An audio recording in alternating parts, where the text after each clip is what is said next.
Christ se présente lui-même à l'église de Pergame, Apocalypse 2,12, comme celui qui a l'épée aiguë à deux tranchants.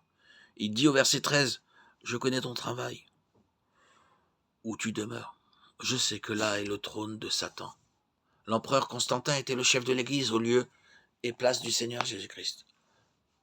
Le roi Henri VIII voulait divorcer avec Catherine d'Aragon afin de se marier avec Anne Boleyn. Ainsi, il se sépara de l'église catholique romaine et devint le chef de l'église d'Angleterre.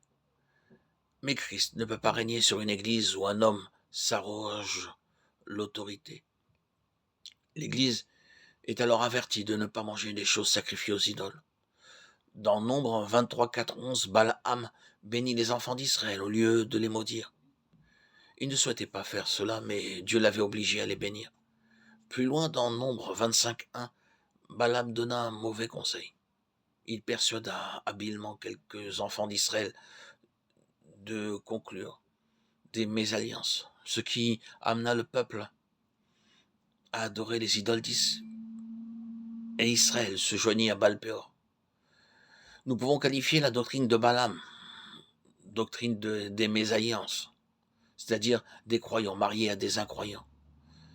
Dans 2 Corinthiens 6, 14, 18, nous lisons pourquoi l'alliance avec des incroyants est nuisible. C'est un faux argument de dire « je suis ami avec cette personne » afin de pouvoir la convaincre. C'est une arme puissante du diable pour nous entraîner dans la cécité spirituelle. Un croyant et un incroyant peuvent-ils s'associer pour un travail? Amos 3.3 donne la réponse. Deux hommes marchent-ils ensemble sans s'être concertés? Cette église avait aussi parmi ses membres des gens attachés à la doctrine des Nicolaïtes, Apocalypse 2.15. Le peuple adorait le prédicateur qui pouvait attirer des foules, ce que Dieu haïssait. C'est la doctrine de l'autorité conférée à l'homme dans l'église de Dieu. Les anglicans adorent même l'évêque et se prosternent devant lui. Parce qu'il porte de longues robes, le peuple adore le prêtre et lui embrasse les pieds. Cependant, Dieu dit dans Apocalypse 2.16 qu'il combattra avec l'épée de sa bouche contre de telles choses. Cette épée est la parole de Dieu, et la parole de Dieu doit être honorée. Nous devons nous prosterner, nous agenouiller dans la prière uniquement devant le Seigneur Jésus-Christ.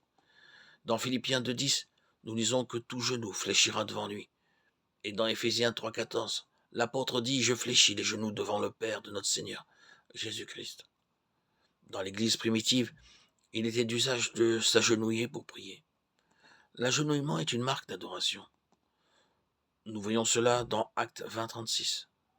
Lorsque l'apôtre s'agenouilla et pria avec les anciens de l'église d'Éphèse, et encore dans Actes 21.5 à Tyr, l'apôtre s'agenouilla sur le rivage avec les hommes, les femmes, les enfants, et pria.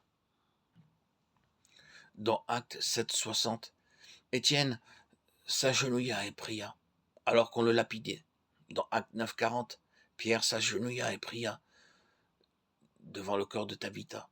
Les croyants actuels s'assoient et prient, cela porte les ténèbres. Obéissez à la parole de Dieu dans votre vie privée, dans votre famille et dans votre vie d'église. On plaisante aussi souvent dans les réunions de croyants, et spécialement parmi les jeunes. Nous devons les reprendre et enseigner aux jeunes comment ils doivent honorer Dieu. Les croyants doivent être enseignés pour garder leur oreille sensible à la parole de Dieu. Apocalypse 2.17. Chaque message contient une récompense.